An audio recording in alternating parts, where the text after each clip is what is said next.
You're welcome back to the Pulse on the Joy News channel on Multi TV. Now, the Interior Minister Prosper Bani has tasked security services to deal with any person or groups fomenting trouble ahead of this year's elections. Some pockets of violence we've seen recorded in some areas in some parts of the country with just 21 days to go to the elections. Mr. Bani believes that they are the work of rogues who are testing the pulse of the police, thus the directive. He was speaking at a meeting of regional commanders of the Ghana Police Service today at the police headquarters in Accra. We will not countenance any rogue activities. And indeed, you will all realize that rogue elements are beginning to test the pulse of the police. They are in a rehearsal mood. And therefore, you should treat any rogue activity from today as a disturbance towards the preparations for the elections. And therefore, your heightened presence at all places, your determination to be very professional, and also to ensure that citizens go about their duties within the rules and laws of this country. To ensure that the citizens of this country will continue to have confidence in the leadership of the Ghana Police Service to provide us with the necessary security that we seek on a daily basis.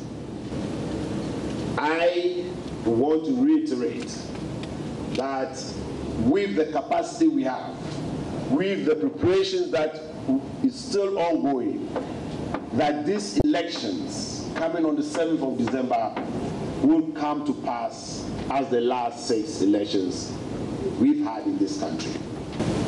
However, I would like to take this opportunity one more time to give a stern warning to all groups, all individuals that are now preparing to disturb the peace before the elections and during the elections, that our men and women, the security forces and the intelligence services are prepared to deal with them and deal with them according to the laws of this country.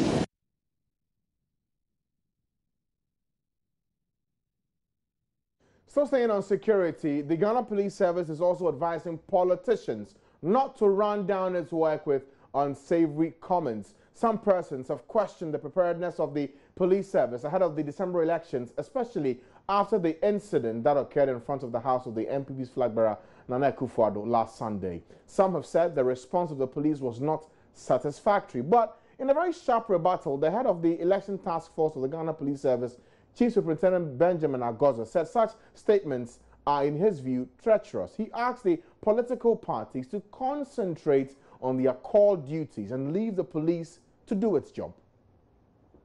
One thing we must know as a nation is that such conflicts during electioneering campaign periods are bound to happen. The only thing is whether we have mechanisms in place to control them. Even before the elections, I'm sure you have witnessed some pockets of violence, if I should put it that way, in some parts of the region, Recently, that was just at Sunday, we saw what happened in front of the flag bearer of the New Patriotic Party. We have seen what has happened to some of the NCCE debates. We have seen what happened at Ododo-Diodio. Did it come to you as a surprise? Were you ready? We mentioned Ododo-Diodio. Are we handling it? Yes. The regional commander is on top of it. He has invited those who are involved. Some invitations have been made and they are investigating. You mentioned some other places and you realize that we are working on them. I will not say that we have finished with it and that we are so prepared that nothing will happen. No, that is utopian.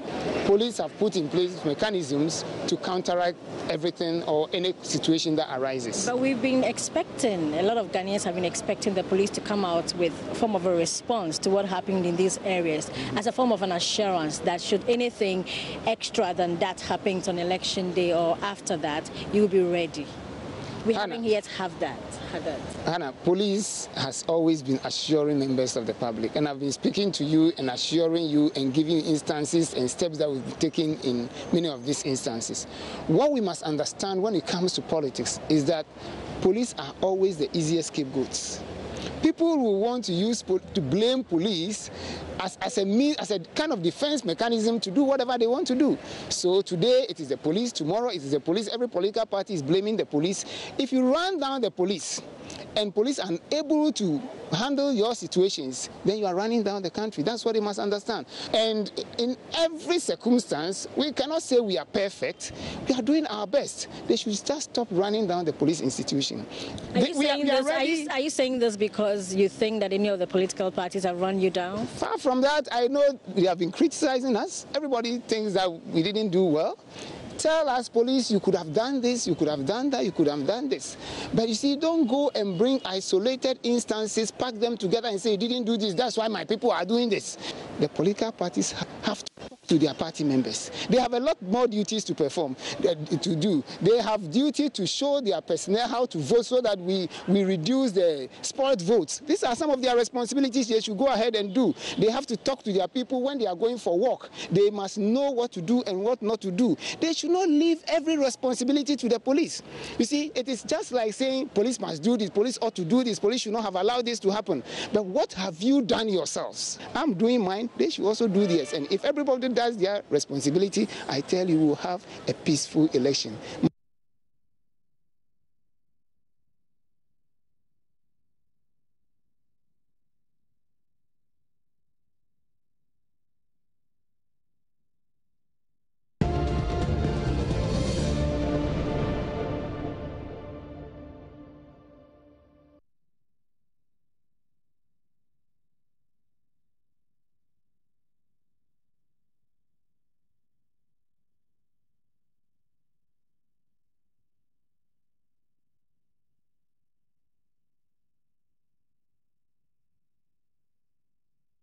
So, still staying with election issues here on the Pulse, we know that the foreign partners, especially those investing in the country, have had cause to worry. In fact, they have been contributors of our elections for a very long time. Now, the UK High Commissioner today at the presentation of some election materials has entreated Ghana to do all it can to be prepared for this year's elections. Well, he spoke at a program to distribute to its officers and the populace some educational materials with just 21 days to go to the elections.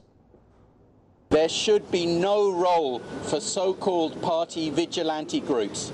Indeed, we think that such groups are wholly incompatible with democracy in the 21st century. And yes, we have said, and I repeat here, that we will consider visa bans on anyone behind violence by any such groups or anyone who otherwise heightens tension through intimidation, provocation, incitement or hate speech.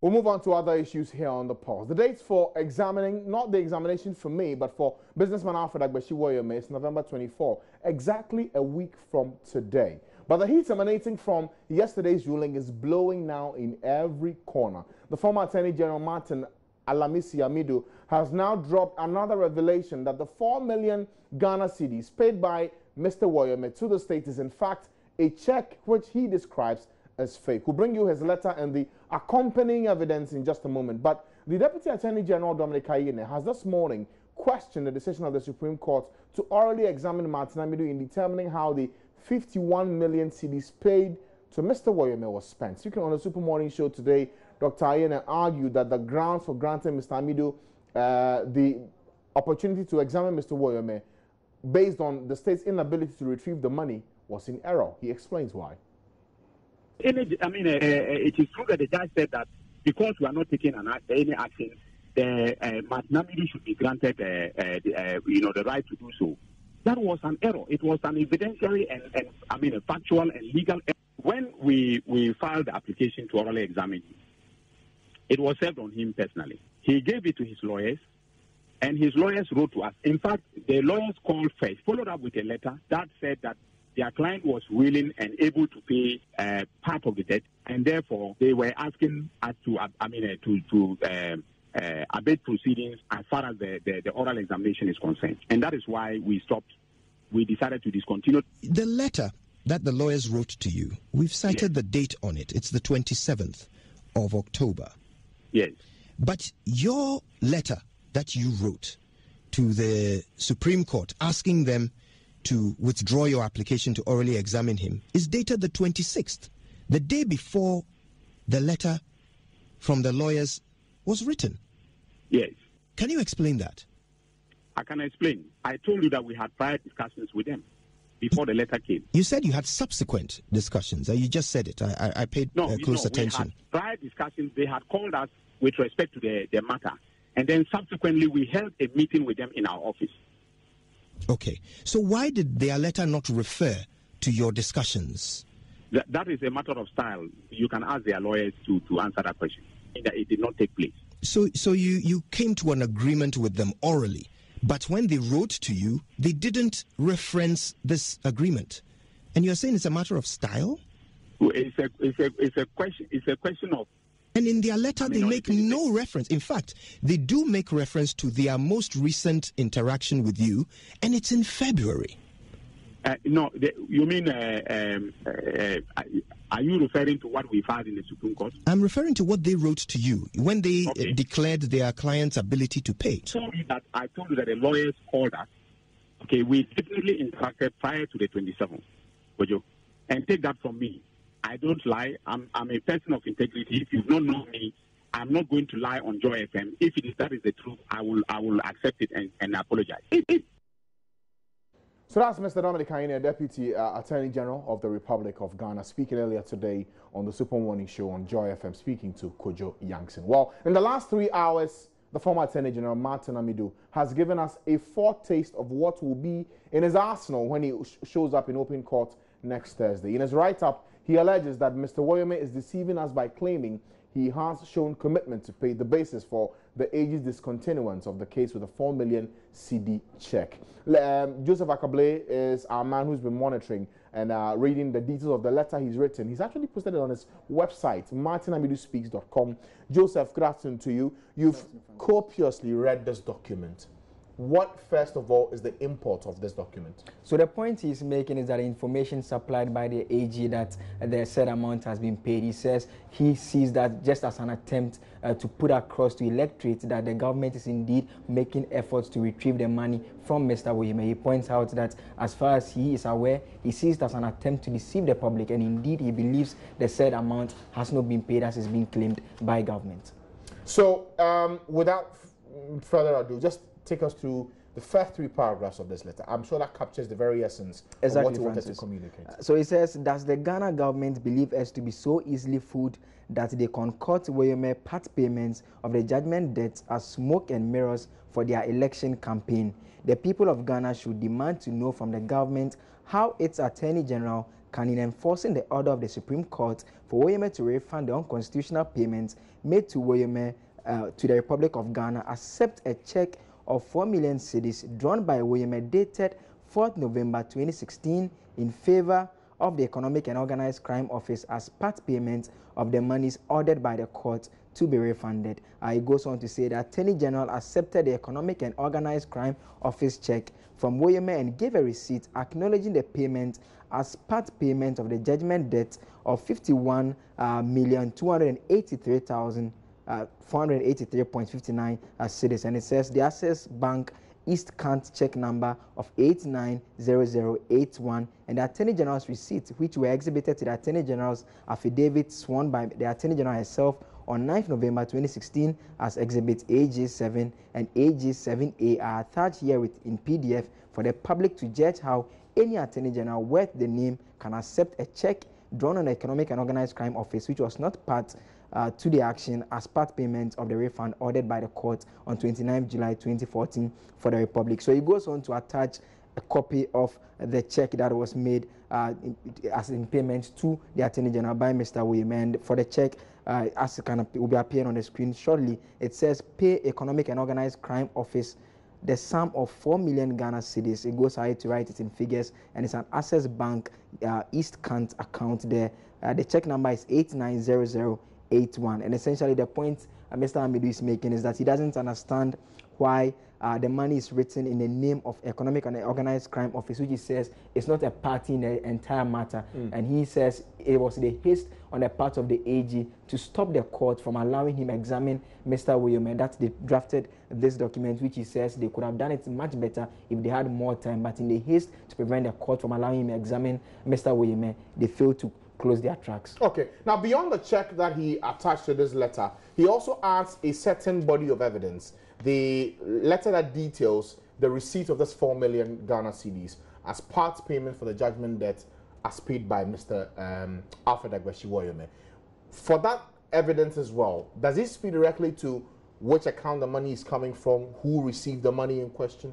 Yeah, so the point essentially he's making is the fact that all those things appear not to be so clear as in the directive coming from Mr. Woyome to the AG, and the point he's making is that it was all in a haste to create the impression that government is indeed making some efforts to pay the said amount. So you can see it talks about the fact that I, Dorothy, a free answer, do hereby acknowledge receipt of 4 million cedis only from Mr. Alfred Agbeshi Woyome as part payment for the judgment debt of 51,283,480.59 cedis, and it goes ahead to show who signed, Helen Ziwa, and she is a state attorney, I understand, and acting on behalf of the Attorney General. So signing, acknowledging that indeed the state has received the said amount from Mr. Woyome. But the point he's making is that that could not have been received because the check wasn't written in the name of the Attorney General. He says it was written in the name of the Economic and Organized Crime Office, and he doesn't understand why the check should be written in that name. Okay, so clearly,